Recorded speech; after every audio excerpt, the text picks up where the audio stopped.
Hi, Matt Rosendahl from Great Lakes Home Performance and MattKnowsThat.com. This video is a response video to some comments and questions that I've had posted on my proper dryer vent videos.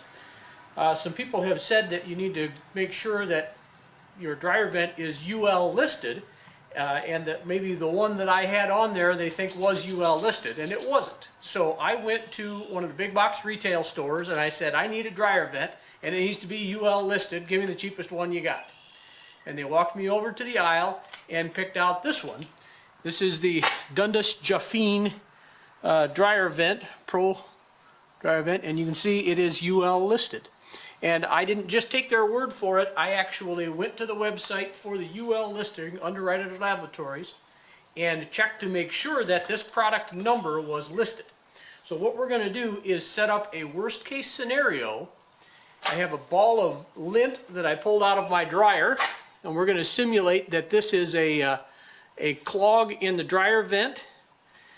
And so I'm going to set this thing up. You can watch me set it up, and then we're going to throw a couple of sparks in it and we'll see what happens.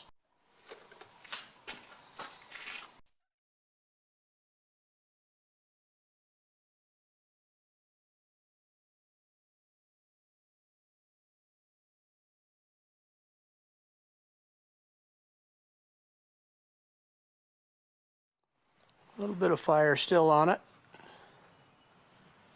We'll see if it stops though. Some nasty black smoke coming. But it appears that the lint is the only thing that's burning.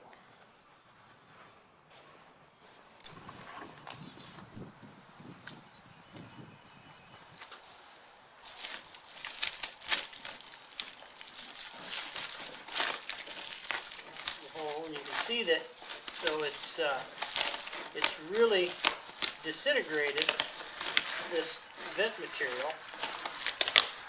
Even down here, the heat has made it really brittle.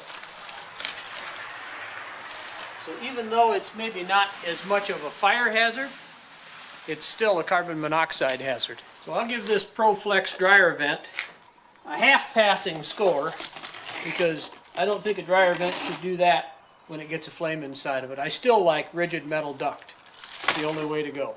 UL listing or not.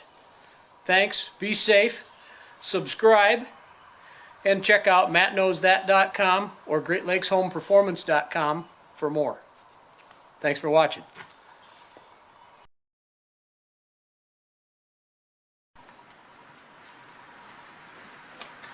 Let me start again. Did